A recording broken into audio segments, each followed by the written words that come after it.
What a time to be alive, isn't it, America? We did it, guys. We did it. We did it. As a country, we have voted and we have decided that Joseph Robinette Biden Jr. will be our 46th president of the United States of America. I'm so happy for the guy. He's going to be 78 years old. His third time. Didn't work in 1988. It somewhat worked in 2008. He became the vice president. But now, the boy from Scranton, Pennsylvania, has been elected president of the United States. And how fitting is it that in order for him to become president, he won his home state. And as Vinny said, Pennsylvania, Philadelphia, that's where America was founded. It's where the Declaration of Independence was created. And it's where Joe Biden was born. Even though he was a senator from Delaware, he is a boy from Scranton, and it shows it. He's a genuine man. He doesn't care about just you or me. He cares about all of us. Every creed, every man, woman, child, gay, straight, Muslim, Jewish, Christian, tall, short, black, white, doesn't matter. He's not far to the left. He's not far to the right.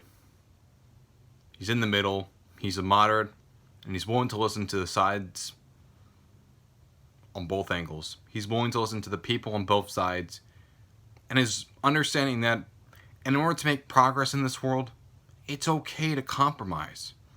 It's okay. We should come together. We are united together. We're the United States of America. We should come together.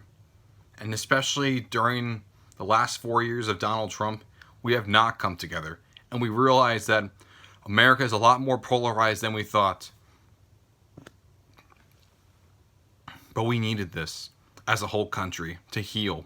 We needed someone who can come together, be genuine.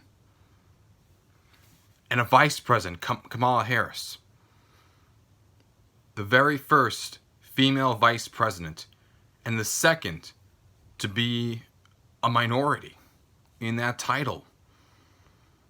Regardless of how you may think about her, she's going to be known as an influential person in American history, and we will talk about her in the same breath as we did Susan B. Anthony, or Ida B. Wells, or many of these other well-known and established women in American history, because she is the very first female vice president.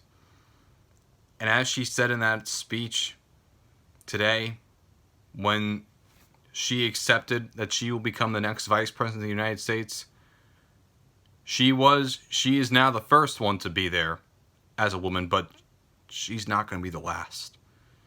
And it shows that we as a society are progressing day by day. And for Joe Biden, yes.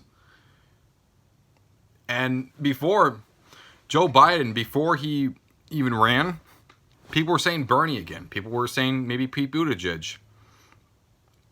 And then when the actual debates happened, he wasn't the best. Buttigieg got better. Yang got better. Bernie Sanders still had a lot of support. He didn't win Iowa. He didn't win New Hampshire. So it looked like this is probably it for Joe. But then something else happened. He won South Carolina. He was doing well in those southern states. And during and he was also did an outstanding Super Tuesday. And then Buttigieg dropped out, Klobuchar dropped out, O'Rourke dropped out. And what did they all do? They all endorsed Joe Biden. They all endorsed Joe Biden to be their guy because of how he's able to connect a polarized society. He's willing to bring people on both the Democratic side of the aisle or in the Republican side of the aisle and bring them together. He's a moderate. He's not a socialist. He's not an arch conservative. He's somewhere in the middle. And that is what we needed. We needed someone that is able to understand both sides. and see it as their own and understand it for themselves and relate to it. And he became the Democratic nominee, and he was up against the incumbent, the 45th president, Donald Trump. Arguably one of the worst, he is one of the worst presidents in American history. He's certainly the worst president in my lifetime. I've gone through Clinton, George W. Bush, Barack Obama, and him.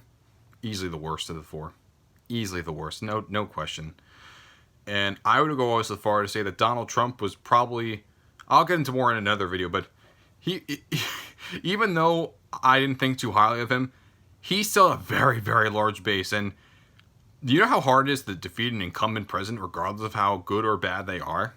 The last one to do it was when George H.W. Bush lost to Bill Clinton. But that's also because Ross Perot was in the race and took 19 million votes away from him. That's also another reason why. But in those debates, while Trump was out there doing rallies with thousands upon thousands of people, Joe Biden was in the basement, you can say. He had some rallies, but didn't really have many people. They were, unlike Trump, he actually listened to the science. He didn't listen to fears. He didn't make it a political issue.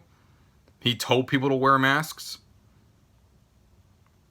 And he encouraged mail-in ballots while Trump denied it and said they would be rigged. And now, election days come and election days passed. It took several days to count because of the increased mail-in ballots. And sure enough, Joe Biden is doing something that hasn't been done since when Bill Clinton did it. He has defeated an incumbent president. Yeah, say we will about Trump, but he got a lot of votes too. Over 74 million people came out in record numbers and supported and voted for Joe Biden. But Trump also wasn't that far off. He had 71 million, just 3 million off. But Trump lost the popular vote again, as same in 2016. But this time, the Electoral College went to Biden. It went to Biden. And Biden is going to be our next president. And you can just tell how this is not just happy for me in America. This is happy all across the world. It's like we toppled a dictator or something. And wow, just Australia is celebrating. England is celebrating. Canada is celebrating. Mexico. Everywhere around the world is celebrating the election of Joe Biden as our next president. Though I would say it's probably more so because Trump lost. They're very happy. But we'll get into that soon. But look at that speech. It's so genuine. He connects with people. He cares. And I hope he does. That's legitimate. He does not come across as someone who's just going to lie. I mean, he was one of the most respected people in the Senate for good reason. Because of how well he's able to connect. And I know that on one angle you could say that Biden has been in politics for 47 years and you think that he's going to fix it now. But on the other hand, you look at the guy that we have already. This guy had no political experience, and look how he's just increasingly divided an already very polarized country. In that case, you need someone that has that extreme leadership and well-known ability and that dedication to public service for 5 decades to come in and really fix it. Hey, I've been here. I've been through the highs and lows. I can do it. I've done it. I've been here all this time, and you know what? Let's make America great again. And in the eyes of many, that's what Joe Biden did by securing this victory. In the eyes of many Americans and the eyes of many people abroad, the election of Joe Biden, in the eyes of those people, has truly made America great again.